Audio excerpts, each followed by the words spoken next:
October 31st is known to many as Halloween. What you were not told is that October 31st holds the key to many monumental events throughout history, including the beginning of the founding of the modern day Israel. Christian Zionists from across the world have contributed to the establishment of our state. Many have died and gave their lives for this cause. Join us and learn more about why this date is special.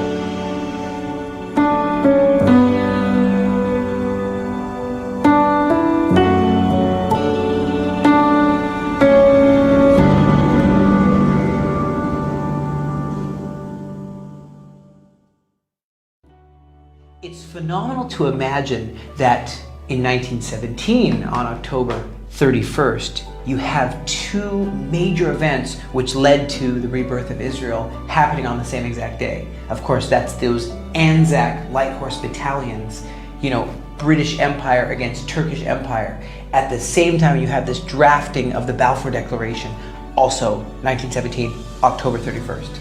Let's look at those both side by side really quick, and we're going to go to look at the battlegrounds. We're going to go look at what these horsemen galloped against Turkish machine guns, and Christians like, Mr. Allenby, General Allenby, with his sword outstretched, charging against Turkish machine guns. It's just phenomenal. We're going to go to the gravesite and see how they gave their lives. But for now, let's look at the very interesting occasion of Lloyd George, Prime Minister of England. He's been to Sunday school, okay? And so there he is in the war room underground in London, right? England, he says, my English accent isn't that great, but he's like, excuse me if you will, come in here. Foreign Minister, what's your name? Right, my name is Balfour. Right, get in here, please. We have to win this war. Because they're fighting against the Nazis, you understand? And so in comes Lord Balfour, and he's like, what would you have me do, sir? Right, I want you to draft a declaration, you see. What kind of declaration do you think they're drafting? Let me tell you what it is. It's, we will use our best endeavors as an empire, as the British Empire, to prepare a homeland for the Jewish people right here in the biblical promised land. Why would they do that in the middle of this war, in this war room, as they're getting bombed by Nazi Germany? And it doesn't make any sense. But it makes sense when we know that God has used and continues to use heroes like Dietrich Bonhoeffer, like Corrie ten Boom, like so on and so forth, all the way through history to modern day, even in ancient history like Cyrus the Great, to fulfill God's prophetic plan. And that happened today on October 31st. Now join with me, if you will, to see where General Allenby, Anglican Christian general, led troops to also win in Beersheba, Battle of Beersheba, and also here in the Galilee, right next to the Aliyah Return Center at the shores of the Sea of Galilee, right alongside the Jordan River. Let's go check it out. Hey, welcome to the Balfour production. It's a night of heroes, October 31st. Okay, this is a convergence of what God's doing while the world's doing something else. The God of Israel is doing something, and heroes are arising. So glad to discuss a convergence of dates. Hey, Martin Luther, back when he loved Israel and the Jewish people, nailing those theses on the door of the church. All right, what about Kaiser Wilhelm II, all right? The Chancellor, recognizing Jerusalem. What about the Anzac Light Horse battles, 1917? What about the last draft of the Balfour Declaration, which led to the rebirth of the State of Israel? Let's have some fun. Friends, welcome to the Tzemach train station. Okay, it's right near the Sea of Galilee, right next to the Aliyah Return Center. Here is where heroes fell in the plan of God, really, to liberate this land and to make way for Israel to be born. I'm talking First World War, okay? We had here, you can see some Aboriginals from Australia. There was Australians, there was New Zealanders, okay? There was British people. The story that unfolds here involves Germans, Jews, Arabs, New Zealanders, Australians, British, everybody's involved in this story. And this statue here of this horse and this horseman, light horse rider, do you know what it's called? It's called, I'll read it to you. Greater love has no man than this, that a man would lay down his life for his friends. This man's not Jewish, okay? This man's a Christian. There's a Bible, okay? He's got a Bible in his hand and he loves Israel. He loves the people of the Bible. And it was dangerous. All right, you see what's happened over here? This is actually part of the Hijaz Railway. You could see behind me some of the Hijaz, that's the Muslims, the Turkish railway line. You know, Lawrence of Arabia was blowing some of that up over across in Jordan, down in Saudi. So the Hijaz, look, it says it right there. Hijaz Railway in Hebrew. See this? So you have, it's Arabic. It's written in Arabic on here, okay? Now this is Arabic script. Now what happened is the Christians who came here on the very day, what is it? Yes, 31st of October. And there was a battle in Beersheba, okay? Later there was a battle here at the Sea of Galilee. And they said, we gotta stop, we gotta end their transportation. They're bringing guns, they're bringing missiles, they're bringing things in these train cars. And the Muslims will win unless we just stop the trains from going. And so there was a great battle. And that happened on October 31st. That the ANZAC, that's Australian, New Zealand Army Corps. Australia, New Zealand Army Corps, ANZAC, okay? And it was led by Christians like Allenby, Christians like General Godley. Okay, these are awesome people who came, swords drawn, and they charged the embankments here. See, this is the train track. And what happened is the Muslims, the Turkish Empire, so it's empire against empire, all right? There's a clash of empires. So it's those, now let me tell you, I gotta stop right there and I gotta read to you Isaiah 49. Boom, Isaiah 49, it says, listen to me, O islands, O people far off. Okay, God has fashioned you like your mouth like a sword, and and he talks about like a polished javelin, okay, to do my will. What does it say? To bring the Jew, to gather the remnant of Israel. Is it too small a thing for you to be my servant, to gather, you know, to the dispersed people of Israel? Well, God's asking not Jewish people to do this.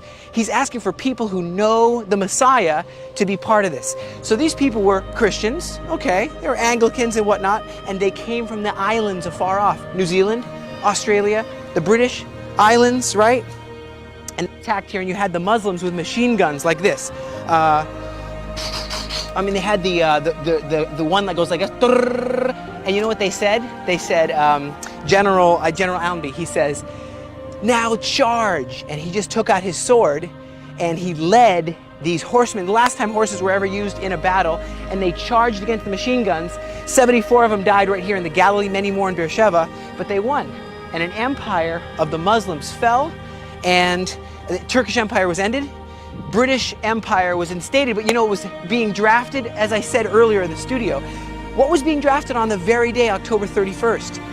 They had review after review. Chaim Weizmann, our first president, he's like, guys, we need to have a homeland, okay? And you got people who were like, what is it, Lord Huxley? No, that was later. You had these different British people who were saying yes or no. As you can see, there were a lot of elements leading up to the Balfour Declaration, which was then declared on the 2nd of November. But on the 31st is when the final draft happened. That's what I'm saying. If you look at the cabinet minutes, there was many drafts, and the final draft that was done was on the 31st of October, and that's where you have different forces like Chaim Weizmann, who became the president of Israel, people that were against, forces that were against what was called Zionism, biblical Zionism, to fulfill the prophecies of the Bible. And on that day in the War Cabinet, Foreign Secretary Mr. Balfour, okay, came in, Lord Balfour, and under the command of an Anglican Christian, Prime Minister Lloyd George, while they're in the bunker, they wrote, we will use our very best endeavors to make this land once again a homeland for the Jews as it was thousands of years ago. The plot thickens, my friends, because empires are disposed of on this date. It's very strange, and it has to do with Israel. What we're trying to say here at the Aliyah Return Center is God has a plan for Israel, and it has to do with Aliyah. And there's nations that go against that, and there's nations that will support that, and there's judgment, you know. And it seems very strange that this date In 475 was the end of an empire, the end of the Roman Empire, 475 AD. And you have there Romulus Augustus is disposed by Orodacer. And you have really the end of the Western Roman Empire. And you have something, you just have an empire crumbling that was ruling the world. Okay, you go on and you have later in 675, you have Mecca, and you have Muhammad coming, and the entire, Mecca, Medina, the empire, that thing's destroyed on October 31st. Okay, and then Islam rises. Let me tell you what happens when Martin Luther goes and nails on this date, on October 31st. Okay, nails on the doors of the Catholic Church, and he says, I'm telling you 95 things. You can't be charging money for people to get baptized. You can't be this and that and this and that. We want to be free people. And then of course these people, Puritans, and they were separatists, and they went and founded America. And they said, we want to go away from tyranny. We want to serve the God of Israel. I wish that Martin Luther would have nailed 96 theses on that door. I wish Martin Luther would have said, hey guys, Catholics, the other problem? You don't recognize God's plan for Israel. You don't recognize Jerusalem. You don't recognize the Aliyah story. You don't recognize that God is the God of Israel, and He's still alive, and He's still doing things. And we, as the followers of the Judeo-Christian way, need to love and bless and support Aliyah and houses of prayer, waiting for that day when the great house of prayer will return the temple. And we know that's promised. Now, what I want to say is that happened on October 31st. You know what the world's busy doing on October 31st? Dressing up like witches and demons. Come on. And now you know that Merlin was, that people say these druids who brought these stories of the thin layer between the underworld and they said the veil is thin and they can come through and they can go and mess with you. So if you're smart, you'll have a trick, they'll come to you and to curse you, and you can give some food to them. So make sure you have food. And if you don't want to have food ready, well, put some sort of scary face to scare them off on October the 31st. This is a bunch of distraction from what we're talking about, okay?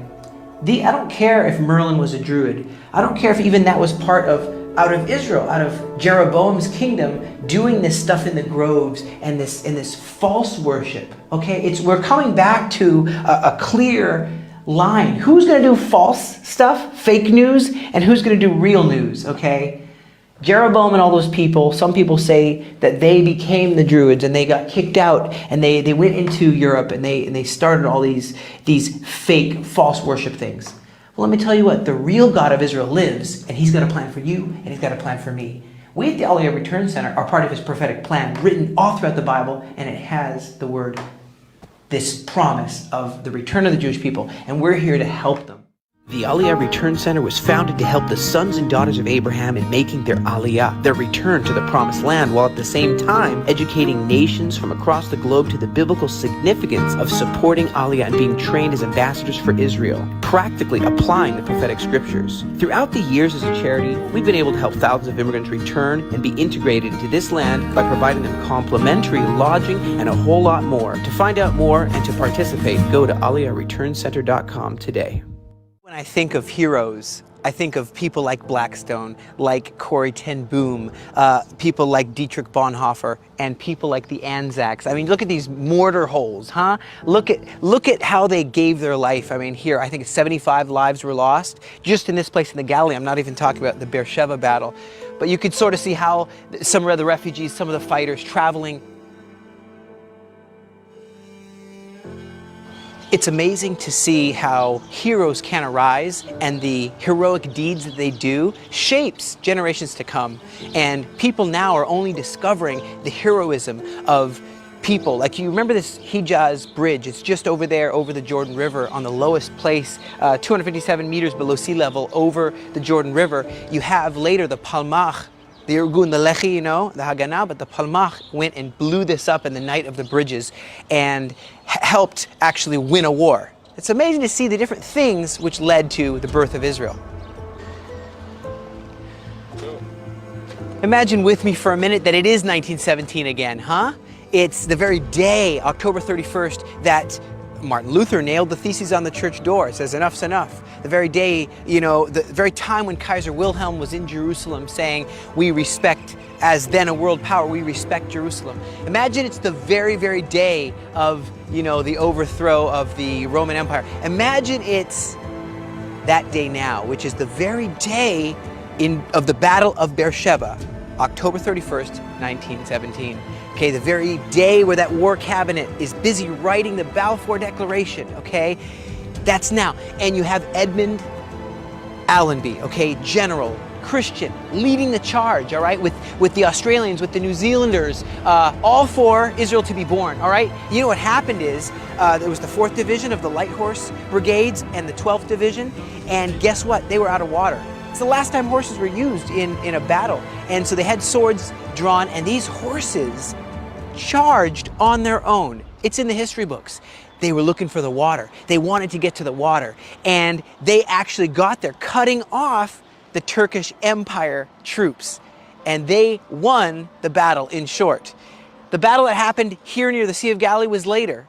But those events led to the victory where we stand today. Now, some people start their journey with us by downloading the Aliyah scriptures. We have a 64 Aliyah scripture starter. One a day keeps the corona away. I'm just kidding, but the great physician does prescribe one a day in the morning, taken with water, for a healthy prophetic lifestyle. We want to send that to you. So in the comments, just write 64 Aliyah scriptures. That's 64 Aliyah scriptures. Write it in the comments below. We want to get you your starter kit. Absolutely. And we believe that people need to be praying into God's prophetic purposes. One of the things that we have here is we have a school. We call it the Academy, the Ambassador Academy. And when we look at the different heroes, like those who I mentioned, like Dietrich Bonhoeffer, like even Allenby, like Lord Balfour, people like Lord George, people like Truman, right? And the people we've spoke of, and we believe that those are Christian Zionists. They're Zionists, they're not Jewish, and they love Israel, and they love what they see God's got going in the Galilee. So we call this the Ambassador Academy. We invite you to be part of it. If you can't get here physically, we usually host 3 schools a year, and they're of different variation of time. But you're welcome to join even online. Start by clicking on Ambassador Academy. Start by clicking on discipleship. Just see what how it is, what we teach and what we share. I think that it's going to be time to make a choice, and you can't make a choice unless you know the truth. Now's the time to know the truth and to walk in the truth together. So God bless you from the Galilee. Thank you so much for taking this time with us and looking at some of the mystery of October 31st and of the Balfour Declaration. The Ambassador Academy.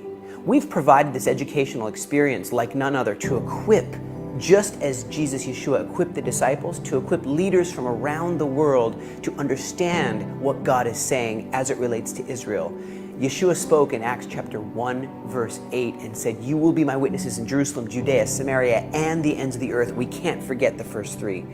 We want to take you throughout this land, the best classroom in the world, and look at not only what God did, but what He's doing today and what He will do in the 4 realms. Government, since Ezra and Nehemiah in 120, till today, understanding the Knesset Parliament, 120, and knowing the government He's building. Number 2, military, since Joshua and the campaigns, to today, modern day miracles, and what is He doing as He establishes an Ezekiel army. Number 3, pioneering, since planting the first trees, Ben-Gurion, to today, the pioneering that exists and pioneers of the end times, and people of faith throughout the past, like Abraham, to people of faith today, and what is God doing as faith arises throughout the world. We want to invite you to join us for one of our ambassador programs and become the leader God wants you to be. Don't hesitate, apply today.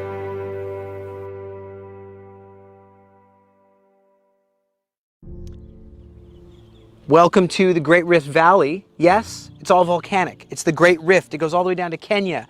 Okay, and this rift goes up to Syria. It's the Syrian African fault line, okay? And it's all volcanic. It's black stone, it's basalt, that's volcanic rock. It's the first thing built, it's the water tower. Everybody needs water in the Middle East. And look at that, from a total desolation, you now have the #1 agricultural area of the entire Israel, the Galilee, okay? That is all a fulfillment of prophecy, Isaiah 35, verse 1. Read it. The desert, the wilderness place is going to bloom and blossom like the rose. Yeshua said, I'm the water of life. You know, if you drink of the water I give you, you never have to thirst again. And it's not about Turkish Empire or about British Empire or even about it's about the Commonwealth of Israel drinking of that living water and having peace in this world. That comes through the Messiah, the living water. Thank you for spending this time with us. Thank you for spending this time with us and looking at the different ways that people approach this land and our capital, Jerusalem, and the destiny and the prophetic word.